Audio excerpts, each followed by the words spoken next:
Le viaduc de Chanteloube est un viaduc à destination ferroviaire situé dans la commune de Chorges, dans les Hautes-Alpes. La ligne de Chorges à Barcelonnette à laquelle il était destiné n'ayant pas été achevée, l'ouvrage n'a jamais reçu d'équipement ferroviaire et n'a jamais vu passer aucun train. 25 ans après l'abandon du projet du chemin de fer, la mise en eau du barrage de Serre-Ponçon, en 1960, a provoqué la submersion presque complète du viaduc. Ce viaduc de Chanteloube constituait l'amorce de la ligne de chemin de fer de l'Ubaye qui devait relier Chorges à Barcelonnette. La construction de la ligne avait commencé en 1909, mais fut interrompue en 1935. Le viaduc n'a jamais été mis en service. Lors de la construction du barrage de Serre-Ponçon, le niveau nominal du plan d'eau, 780 mètres, était exactement à l'altitude de l'avant-pont est du viaduc.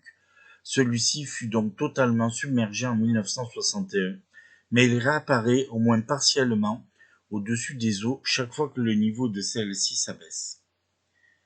Le viaduc de Chanteloube franchit le vallon aujourd'hui submergé du torrent des Moulettes, petit affluent de la rive droite de la Durance qui descend de Chorges et se jetait dans la Durance peu avant son confluent avec l'Ubaye. Avant l'établissement de la retenue, la ligne Veynes-Briançon suivait la rive gauche de ce vallon et passait en tunnel la pointe de Chanteloube pour prendre la direction de l'est.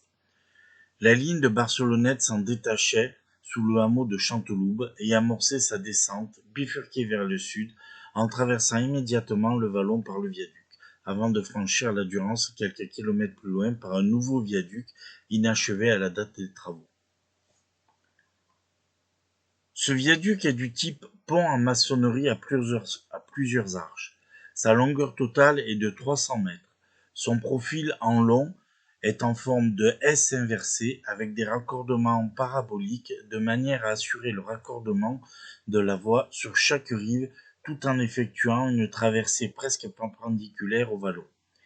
Il est en déclivité constante de 21 mm par mètre de la rive gauche, côté Chorges, vers la rive droite, côté Yvance.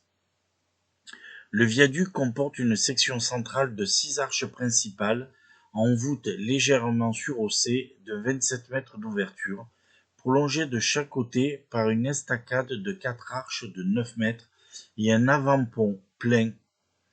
Entre les arches principales et les arches latérales, 2 piles massives assurent la stabilité de l'ensemble. La hauteur des piles est très inégale compte tenu de la forme encaissée du vallon. L'arche centrale dominait le cours d'eau de 61 mètres. Le style architectural est typique du style séjourné. Pas de chaîne d'angle appâtant les parements, pas de saillie du bandeau sur l'intrado. Les voûtettes d'élégissements, chères à séjourner, sont ici cachées par les tympans. Les parapets sont bas, le pont n'était pas conçu pour les piétons ou des véhicules non guidés. Aujourd'hui, on peut, en tant que piéton, traverser ce pont, mais il reste un petit peu dangereux, justement par l'absence de ces parapets.